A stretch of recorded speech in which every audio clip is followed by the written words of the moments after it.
வணக்கம்.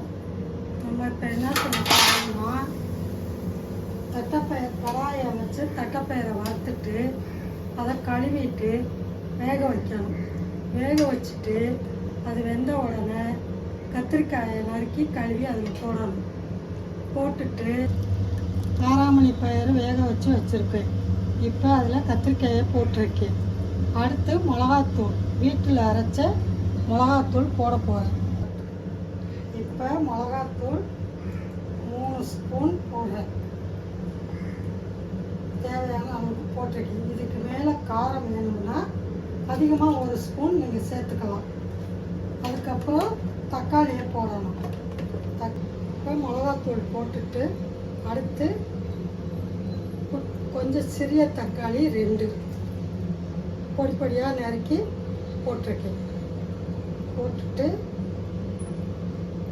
அதுக்கப்புறம் உப்பு,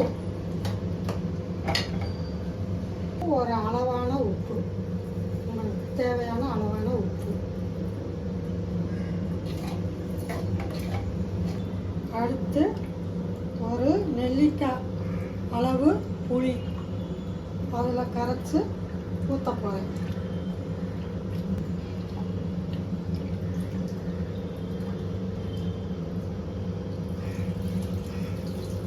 இப்போ புளியை கரைச்சி அதில் ஊற்றி மூடி வச்சிடணும். மூடி வச்சு 2 கொதி வந்தோடனேயே இப்போ மூடியாச்சு. எங்கள் ஊரில் எல்லாம் வந்து ஒரு கிராமம், அந்த கிராமத்துல எல்லாம் போய் காலைல எழுந்திரிச்சோடனையும் பல் விளக்கிட்டு போய் ஃபஸ்ட்டு தண்ணி தான் எடுத்துகிட்டு வருவோம். தண்ணி எடுத்துகிட்டு வந்துட்டு அதை வச்சு தான் சமையல் பண்ணுவோம். எந்த சமையல் பண்ணாலும் அது ஒரு தனி டேஸ்ட்டு. நம்ம இப்போ டவுன்ல வந்து இந்த குழா தண்ணியை பிடிச்சி நம்ம சமைக்கிறோம். ஆனால் அந்த டேஸ்ட்டு இந்த தண்ணிக்கு வர்றது கிடையாது. அப்படி ஒரு டேஸ்ட்டும் கிடையாது.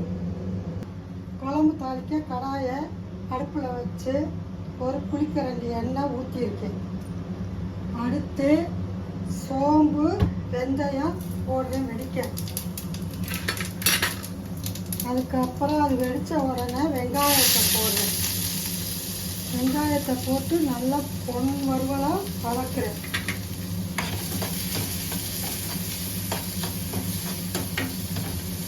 வச்சுட்டு இப்போ கருவேப்பிலையை போடுறேன். இந்த வெங்காயத்தை நல்லா வதக்கணும். வதங்கி இந்த வெங்காயம் பொன்னிறமாக வதங்கி வந்த உடனே குழம்பை எடுத்து இதில் ஊற்றணும். நல்லா வதங்கிட்டது. இப்போ குழம்பை தூக்கி அதில் ஊற்றணும். ஊற்றிட்டு நல்லா ஒரு கொதி வரணும். வந்த உடனேயே இறக்கி வச்சுட்டு 3 பூண்டு பல்லை தட்டி அந்த குழம்புல போடுறேன். போட்டு லைட்டாக ஒரு கொதி வந்த உடனேயே இறக்கி வைக்க வேண்டியதுதான். இப்போ குழம்புல இறக்கி வச்சுருந்த குழம்பு எடுத்து அடுப்பில் வச்சு தேங்காய் பாலை அரைச்சி அதில் ஊற்றுறேன். ஊற்றிட்டு ஒரு 2 கொதி வந்த உடனே அடுப்பை ஆஃப் பண்ணி மூடிக்கிற வேண்டியதுதான். காராமணி கத்திரிக்காய் போட்டு காரக்குழம்பு எல்லோரும் பிடிக்கும். செட்டிநாட்டு சமையல். இதை சாப்பிட்டு பார்த்து எல்லோரும் சந்தோஷமாக இருங்க. ஆச்சி சமையலுக்கு சப்ஸ்கிரைப் பண்ணுங்கள்.